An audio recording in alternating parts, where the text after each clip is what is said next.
HBN News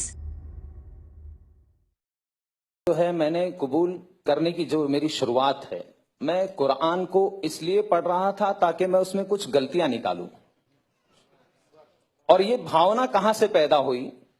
جب کوئی مسلمان مجھے بتاتا تھا کہ بھائی تمہاری کتاب میں یہاں پر محمد کا نام ہے صلی اللہ علیہ وسلم، یہاں پر فلاں نام ہے، یہاں پر وہ ہے، یہاں پر فلاں ہے، تو میری جو بھاونا تھی وہ یہ تھی، جمعہ میں ایک دن نہانے والے روز نہانے والے کو بتا رہے.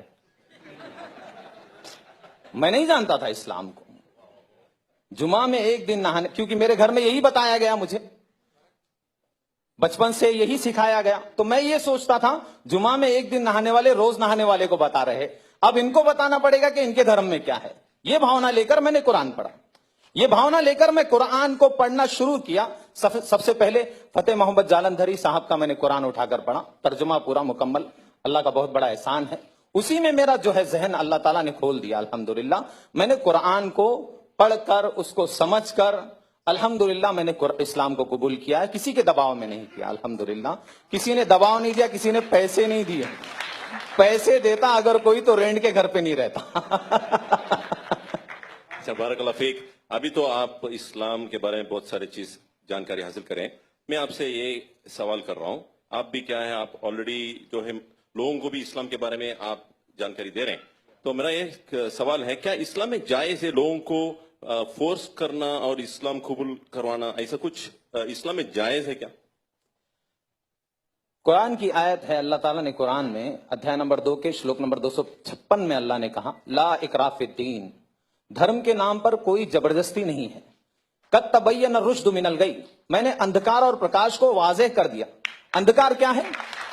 اندھکار یہ ہے کہ اس سچے پالنہار کو چھوڑ کر کسی انیہ کے سامنے اپنے ماتھے کو ٹیکنا، جس نے اپنی ماں کی کوکھ میں، ہماری ماں کی کوکھ میں ہم سب کا نرمان کیا ہے، اس کو چھوڑ کر اس کی پوجا کرنا جو خود ماں کی کوکھ سے آئے ہے، اس کی پوجا کرنا جو سوریہ کی پوجا جو خود است ہو جاتا ہے، جو خود نکلتا ہے، اس کی پوجا کرنا، یہ اندھکار ہے.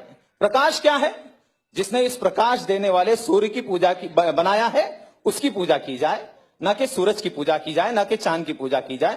یہ قرآن کی بہت ساری آیتیں ہیں. قرآن میں بھی ادھیائے نمبر 41 میں بھی پالنہار نے کہا ہے، اللہ تعالیٰ کہتا ہے، سچے پالنہار کہتے ہیں کہ لا تسجدوا للشمس ولا للقمر واسجدوا، نتمستک مت ہونا نہ سورج کے سامنے نہ چندر کے سامنے، بلکہ اس شکتی کے سامنے، اس پالنہار کے سامنے نتمستک ہونا.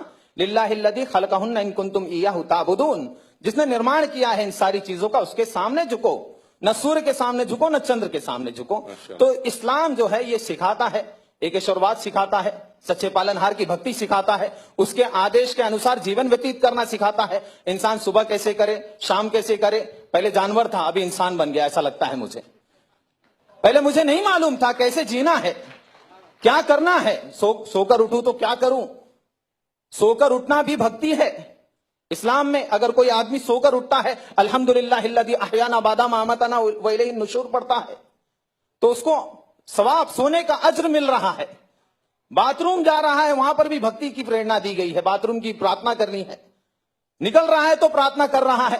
سڑک پہ کیسے چلنا، تھوکنا، اللہ اکبر، بڑا ایک ہر عمل کو جو ہے بتایا گیا. تھوکے کیسے انسان، سامنے ایسے نہیں تھوکے، کیوں؟ کسی اور کو تکلیف بھی ہو سکتی ہے.